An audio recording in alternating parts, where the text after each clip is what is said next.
আসসালামু আলাইকুম। আজকে আমি নবম দশম শ্রেণীর বলের অধ্যায়ের একটা গুরুত্বপূর্ণ গাণিতিক সমস্যা সমাধান করব। বোর্ডে দেখানো হয়েছে যে 2 কেজি ভরের একটা স্থির বস্তুর উপর 10 নিউটন বল প্রয়োগ করে 10 সেকেন্ড পর প্রযুক্ত বল অপসারণ করা হয়েছে, যেখানে রাস্তার ঘর্ষণ বল দেওয়া আছে 2 নিউটন। গ নাম্বার কোশ্চেন হচ্ছে 10 সেকেন্ড পর বস্তুর বেগ কত। বর্গ নাম্বার কোশ্চেন হচ্ছে বস্তুটি মোট কত দূরত্ব অতিক্রম করবে। তুমি আমরা চিত্র দেখে যাই যে এখানে বস্তুটা স্থির ছিল, যার ভর ছিল 2 কেজি, এবং এই বস্তুর উপরে আমরা 10 নিউটন বল প্রয়োগ করছি। 10 নিউটন বল প্রয়োগ করার কারণে আমরা জানি কোনো বস্তুর উপর যদি বল প্রয়োগ করা হয় তাহলে যতক্ষণ বল থাকবে ততক্ষণ ত্বরণ থাকবে। আমরা জানি যার প্রয়োগে কোনো বস্তুর বেগের পরিবর্তন হয় তাকে বল বলা হয়। যেহেতু বস্তুটার উপরে আমরা বল প্রয়োগ করছি, এই জন্য বস্তুটার বেগের পরিবর্তন হবে, স্থির অবস্থা থেকে ভি বেগে প্রাপ্ত হবে, অর্থাৎ বস্তুটা ত্বরণ থাকবে। যতক্ষণ আমরা বল প্রয়োগ করব ততক্ষণ কি থাকবে? ত্বরণ থাকবে। তো এখানে যেহেতু 10 সেকেন্ড পর্যন্ত আমরা বল প্রয়োগ করছি, তাহলে ত্বরণের কারণে তার বেগ বৃদ্ধি পাবে, বৃদ্ধি পায় 10 সেকেন্ড পর কত হবে আমরা সেটা বের করব। এজন্য প্রথমে বস্তুটার ত্বরণ বের করতে হবে যে কত ত্বরণে বস্তুটা গতিশীল হয়েছে। এক্ষেত্রে আমরা 10 নিউটন বল প্রয়োগ করছি এবং ঘর্ষণ বল দেওয়া ছিল ছোটদের F সমান 2 নিউটন। আমরা জানি প্রযুক্ত বল যেদিকে প্রয়োগ করা হয় ঘর্ষণ বল তার বিপরীত দিকে ক্রিয়া করে, অর্থাৎ এদিকে। তাহলে বস্তুটার উপরে কার্যকরী বল হচ্ছে F মাইনাস F। আমরা জানি কার্যকরী বল সমান ma। তাহলে F মাইনাস F সমান ma। যেহেতু এখানে বলের মান দেওয়া আছে 10 নিউটন আর ঘর্ষণ বল দেওয়া আছে 2 নিউটন সমান ma, m দেওয়া আছে 2 কেজি। এখান থেকে আমরা লিখতে পারতেছি 8 সমান 2a, অতএব a সমান 8/2 সমান হচ্ছে 4। তাহলে আমরা দেখতে পাচ্ছি যতক্ষণ এই বল প্রয়োগ করব, যতক্ষণ এই বলের ক্রিয়া থাকবে, ততক্ষণ বস্তুটা a ত্বরণে অর্থাৎ 4 ms ইনভার্স 2 ত্বরণে গতিশীল হবে।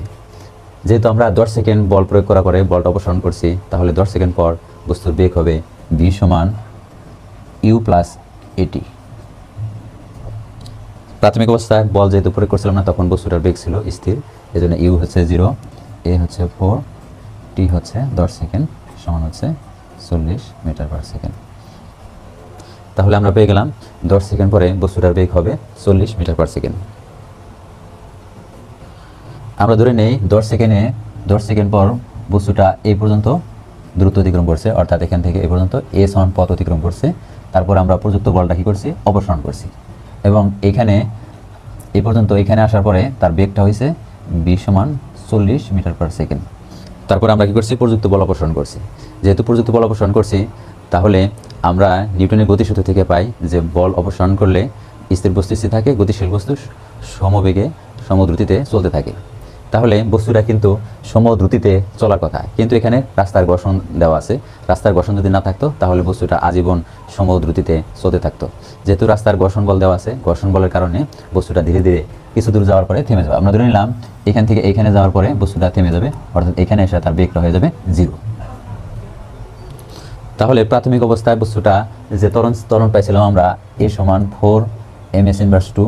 তাহলে এইখান থেকে এই পর্যন্ত যেহেতু আমরা প্রযুক্ত বল ছিল F, তাহলে এই পর্যন্ত বস্তুটা যেহেতু আমরা বলে পরিবর্তন করি নাই, একই বলে আমরা প্রযুক্ত করছি 10 সেকেন্ড পর্যন্ত, এই জন্য 10 সেকেন্ড পর্যন্ত ত্বরণে কোনো পরিবর্তন হবে না, বস্তুটা সুষম ত্বরণে 10 সেকেন্ড চলতে থাকবে।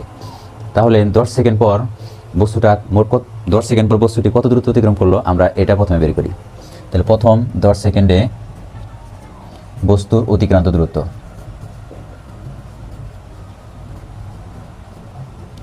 যেটা আমরা চিত্রে দেখাইছি s1 পরিমাণ। তাহলে s1 সমান আমরা জানি ut plus half a T square.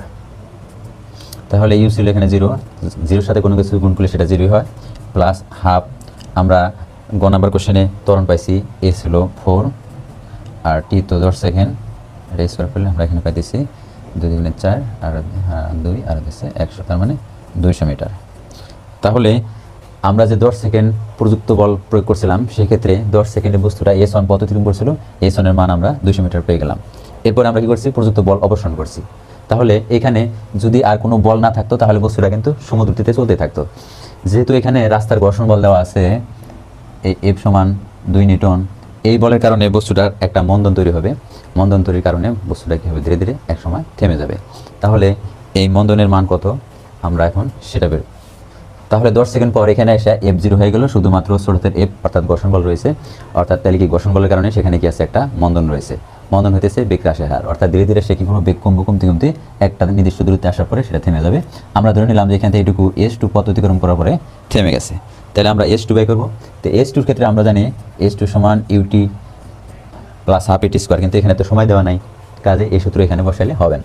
তা আমরা এখানে একটা জিনিস বের করবো, সেটা হচ্ছে আমরা বেগ জানি যে বস্তুটা ওখানে যায় থেমে গেছে, যেটা আমরা বি প্রাইম লিখছিলাম, সমান হতেছে বি স্কোয়ার সমান আমরা জানি ইউ স্কোয়ার মাইনাস 2as। যেহেতু এখান থেকে এটুকু বের করবো, তাহলে এখানে শেষ অবস্থা এটা হচ্ছে শেষ বেগ, এখানে এটা হচ্ছে আদি বেগ, তাহলে আমরা লিখতে পারি বি প্রাইম স্কোয়ার সমান বি স্কোয়ার মাইনাস 2as2। আমরা আগে যেহেতু একবার এ লিখছিলাম, এই জন্য আমরা এখানে এ প্রাইম দিলাম। আমরা এখন এ প্রাইমটা বের করবো, যেহেতু এখানে শুধু ঘর্ষণ বল কাজ করছে, তাহলে ঘর্ষণ বল এফ সমান আমরা লিখতে পারতেছি এম এ। এখান থেকে আমরা এ প্রাইম বের করতে পারি এফ বাই এম। তো এখানে এফ এর মান হচ্ছে 2 আর বস্তুর ভর হচ্ছে 2, তার মানে হইতেছে মন্দন হচ্ছে 1 মিটার পার সেকেন্ড স্কোয়ার। এই মন্দনের কারণে এই বস্তুটা ধীরে ধীরে ধীরে ধীরে এখানে যায়, আমরা ধরে নিচ্ছি S2 পথ অতিক্রম করার পরে বস্তুটা থেমে যাবে। তো S2 এর মান আমরা বের করবো এই মন্দনের মান এখানে বসে আমরা S2 বের করবো। যেহেতু আমরা এই বি প্রাইম পাইছি, শেষ বেগ হচ্ছে 0 উপরে স্কোয়ার দিলাম, তাহলে এখানে এটা পাইছে 10 সেকেন্ড পরে যে বেগটা ছিল সেটা হচ্ছে 40 আর স্কোয়ার মাইনাস 2 যেমন হচ্ছে 1, এটা হচ্ছে S2। হ্যাঁ, এখান থেকে আমরা 2S2 সমান লিখতে পারতেছি 40 স্কোয়ার। তাহলে S2 সমান কত, তাহলে S2 সমান হবে 40 স্কোয়ার বাই 2, অর্থাৎ 40 গুণন 40 নিচে হচ্ছে 2, তাহলে আমরা পাইতেছি 20 দুগুণে 40, তাহলে 60 দুগুণে 8, 200 এত মিটার। S সমান S1 প্লাস S2।